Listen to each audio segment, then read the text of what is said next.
Oh, hello, welcome to the Forge. I'm Carmelo, and today we're going to be doing the first of a series of videos of making a full-length Japanese-style katana from billet to blade. So let's get started.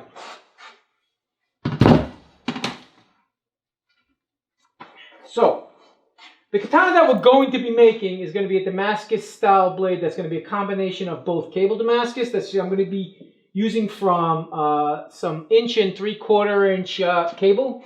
And when the billets are completed, I'll be adding in slices of 1095 and 15N20 to help bring out the pattern. But today's video is first and foremost going to be about how do I take a big old hunk of cable like this and get it into workable billets for forge welding and making a Damascus pattern. So here we have me taking about a 12-inch section of this steel cable. It's 1 3/4. I've cut it down to about 12 inches, and we're going to weld a handle on it and prep it and ready for the forge.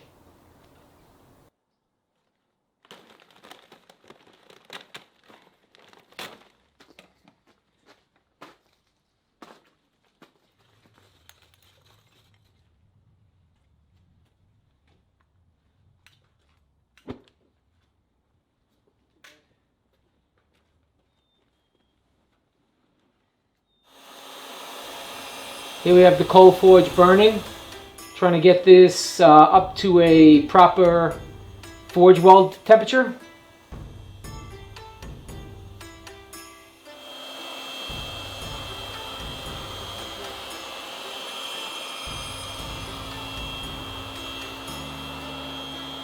Here we see me adding borax flux to the cable to minimize oxidation and help get a cleaner compression weld when I put the cable into the forge press.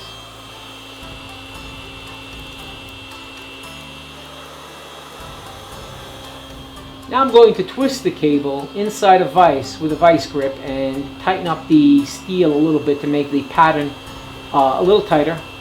We heat the metal to forge welding temperature, and we start to slowly compress it here into the square dies, a little bit at a time.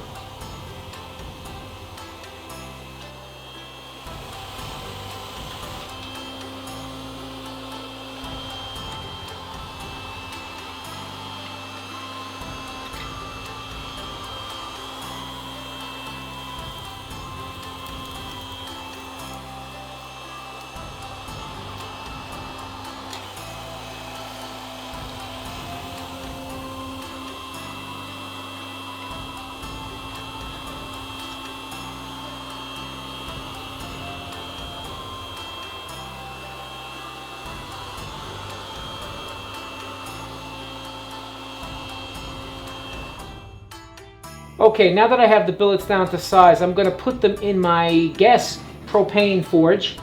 This is a 2-burner forge that can easily get up to welding temperatures, but I want to just heat the steel and move it into a shape now. I'm more focused on moving it into a shape than I am about forge welding it. I will do a little bit more pressing of the steel. Now I'm going to hammer down a little bit of the ends here. Here you see me flattening out some of the frayed ends just to make it easier to put into the press.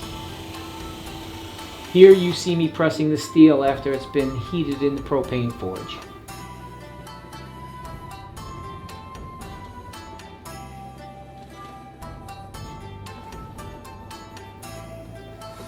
A couple of quick taps with the hammer. Okay, now we're going to take some sections of the flattened out billet, of the squared off billet, and start to flatten it out. We're going to go through the flattening process on the forge press.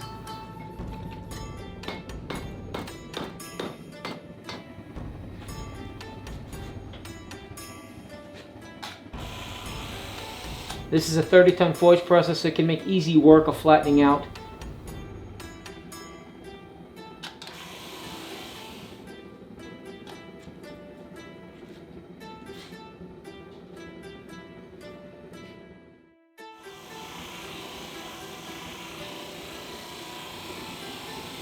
A little more flattening in the forge press.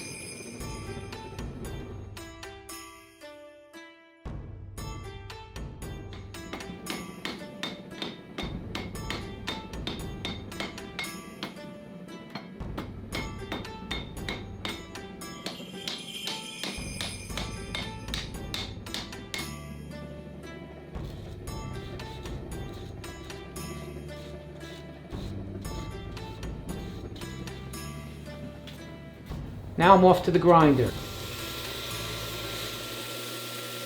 Here you see me at the grinder, taking off some of the oxidation and the scale to take a look at how well the billet was welded together.